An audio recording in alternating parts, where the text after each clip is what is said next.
Hi everyone, welcome back to another video. Today we will be looking at erosion, rapids and waterfalls. Most of the information I'm using is from the grade 12 Focus Geography textbook, the Geomorphology grade 12 self-study guide from the Department of Education, a website called Mammoth Memory, and another website called Types of Erosion River Processes, which is a BBC website. Both are very useful, especially for geomorphology. Alright, let's get started. Let's have a look at the different river courses. I know we've done this before, so we will go through this very quickly. We know that rivers in the upper course erode V-shaped or narrow V-shaped valleys. The valley floors of rivers in the middle course become wider and the valley sides are going to be more gentle. Rivers in the lower course flow in wide, open, flat valleys. Different fluvial landforms develop in the valleys of each of the courses, and fluvial landforms are created by rivers. But before we get into the landforms, we are first going to look at the erosion that takes place. The river lengthens its course by cutting back upstream above its original course in a process known as headward erosion or backwards erosion.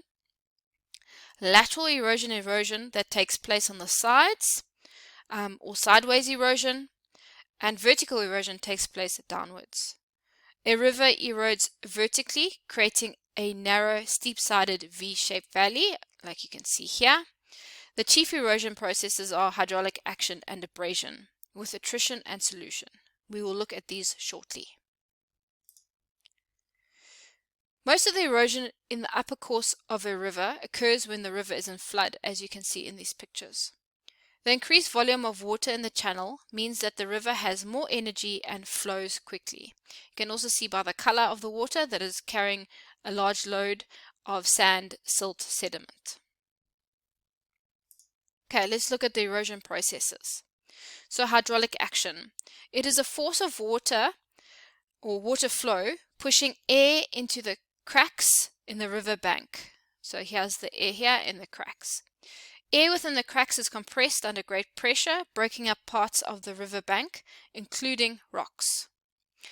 According to the textbook, hydraulic action can also be the force of flowing water, loosening pebbles, stones, sand, and silt from the sides and bed of the channel. Okay. Then we have abrasion. This occurs when the particles of sand and silt that are carried by the river scratch and wear away beds and sides of the channel. It's a bit like sandpaper. You also get attrition over here, even though attrition is not mentioned in the textbook. So attrition is where particles and small rocks transported downstream strike each other and the riverbed, causing them to break into smaller fragments and rounding their edges. Attrition is one of the forms of erosion that makes pebbles so smooth and rounded.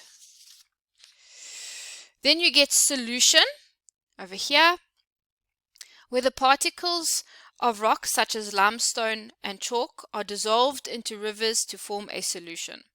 It's normally dissolved from the side or the bed of the river. Solutions are transparent, hence you will see through them. Let's look at the transportation of the eroded materials. The river is able to carry eroded material in suspension. It is when silt and very small particles are carried within the flow of water. So it's not along the riverbed, but within the flow of water itself. The river is also able to move large material by traction over here and siltation over here. Traction is when boulders and large rocks are pushed and rolled along the riverbed. Siltation is when smaller rocks and stones are bounced along the riverbed. We also have solution, which is the transport of dissolved minerals within the water. This will vary depending on the presence of soluble rocks within the river itself. Okay, let's quickly look at what processes take place in which course. In the upper course, there is a large stream load, meaning big boulders. Traction takes place. In the middle course, there is a smaller load due to abrasion and attrition that takes place. A salutation load will occur here. In the lower course, suspension and solution load dominate. The load is very large, meaning lots of sediment, but the particles are going to be smaller. Okay, we are going to start getting into the fluvial landforms. However, before we do that, it is important that you know what spurs or interfluves are. Spurs are ridges of high ground, for example here and here, between individual channels, and rivers flow around them, as you can see. As the rivers flow around them, they slowly erode the spurs laterally, so sideways erosion, and they mainly occur in the upper course. This is more of a top view of a spur. They're also called interlocking spurs because you can see they sort of lock into each other, and you have the river winding around the interlocking spurs.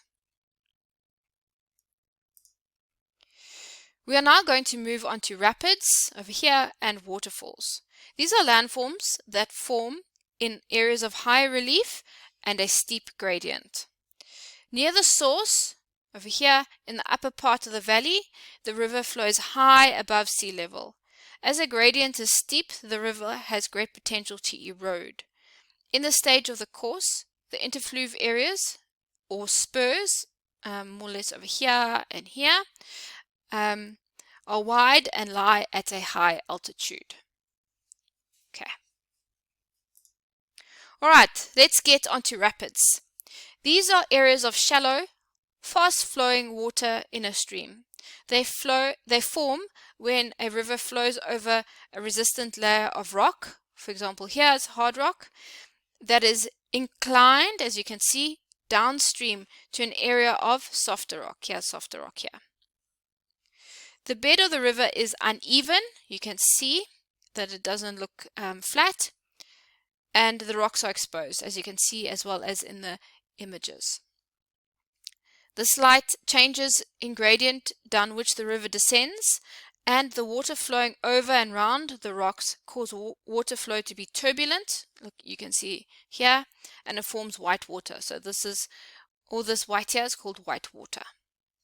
Significance of rapids. They attract tourists who want to do rafting, which is called white water rafting. Water splashing over rocks is called white water, as I've mentioned, and it dissolves oxygen. The oxygen is useful to the ecosystem around the stream, for example, fish, insects, and bacteria in the water. Okay, we are moving on to waterfalls. A waterfall is an area where water flows over a vertical drop, as you can see here, or a series of steep drops in the course of a river or stream. So a river or stream can have more than one waterfall. Waterfalls often form in the upper course of a river where it flows over horizontal here or vertical layers of rock here, or a layer of resistant rock that dips upstream, as you can see here.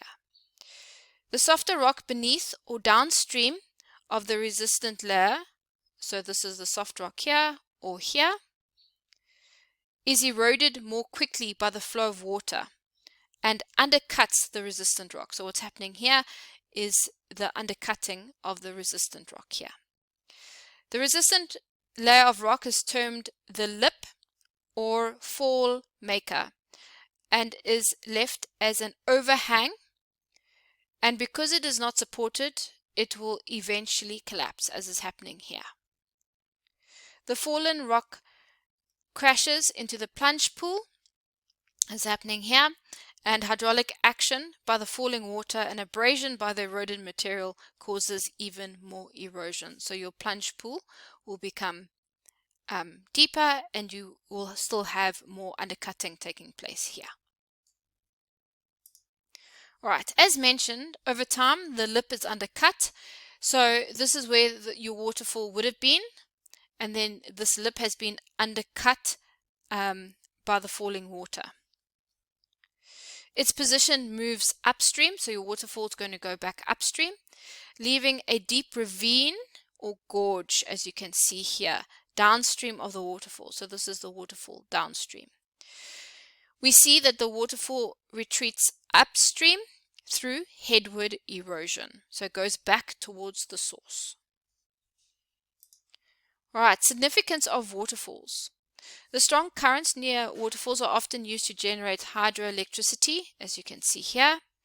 Waterfalls are sometimes a disadvantage since they form a barrier to infrastructure development. So maybe if there's any development that was going to take place here, maybe this waterfall would obstruct that. Waterfalls also attract tourists. They are aesthetically pleasing. For example, they are very beautiful. Waterfalls also provide opportunities for a wide range of outdoor activities, such as fishing, swimming, diving or jumping, rock climbing, abseiling, rafting, canoeing, and photography. However, waterfalls are not always safe, so you must be very careful. These are the sources I've used. Okay, good luck and all the best.